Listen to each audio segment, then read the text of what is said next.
gara waaqaatti ol ilaalee garaa isaatti gaddee fi Ifaataa ittiin jedhe. Innis banami jechuudha. Siyuma sanatti gurri isaa banamee arrabni isaas hiikamee qajeeltottis dubbachuutti ka'e. Maarqos boqonnaa 7 lakkoofsa 34 fi 35.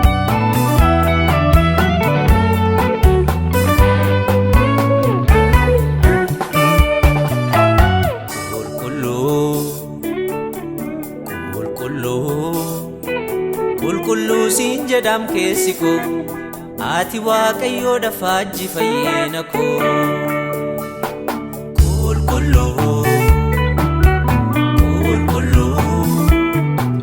Kullu siin jedham keessi koo atanaaf adda dafaaji fayyeena koo.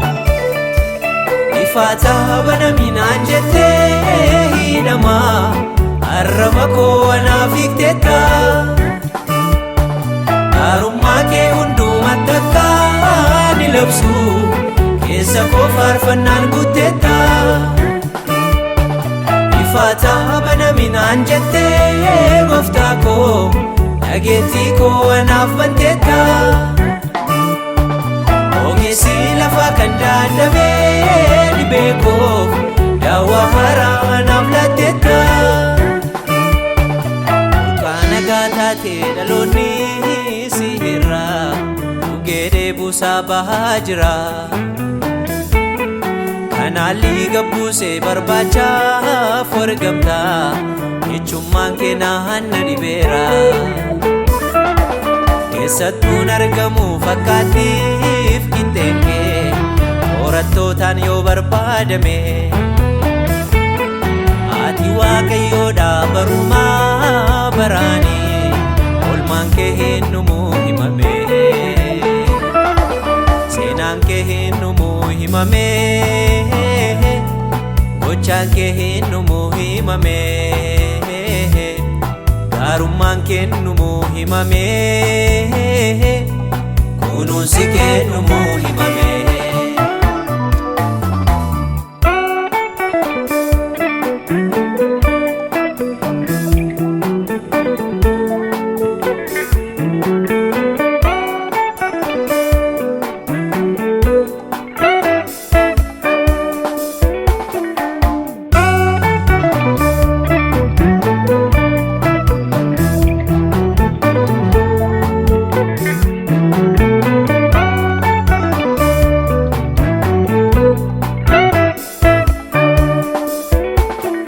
Jiraachuu fabdii kuteera bitaaf mirga koyoon ilaalu hallunduu na buuse mogole yaadannoo adda anaaf goote nama du'aaf karaarra jiru Yesuustu jireenyaan eegale.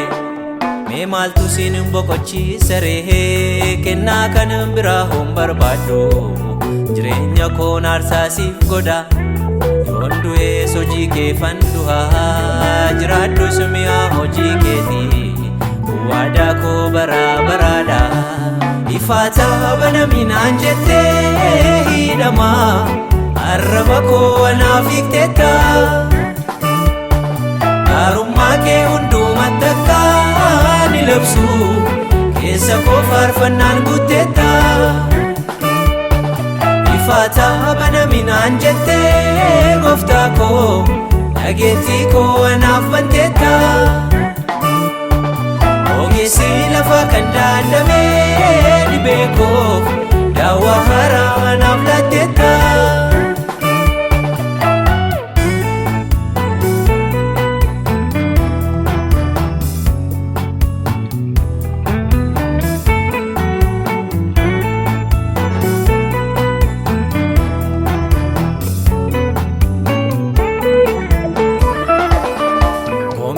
Sirraan qabumna loonni utumaa si akkuu gargaarta cubbamaaf bal'aadhaa bobaan kee daddaabotaaf abbaa taateetu ofitti qabdee uruursita kunuunsootti beekaa barruun kee ergamootaaf machoota samiin jajamuun suma qofaaf taha injiruu waaqayyo akka keeti.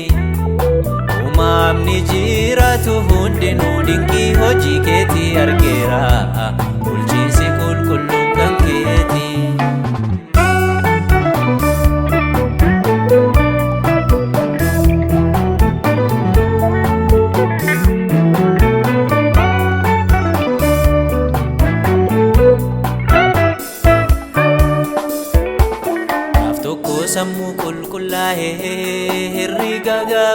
kee beekuun nan beekaa asin galateeffadha. Amma sitti hin tuffaatinii jireenyuma cubbuun balleesseen qulqulluu maqaa keen faarfadha. Samii teessoo ulfinaarraatii galata koo lakkuu fudhadhu. Michuu hundumaarra naaf caaltu siidaa keessa gootii hin jigne gamoo dheeraa ol ijaarteetta garaan koo sin daagatu.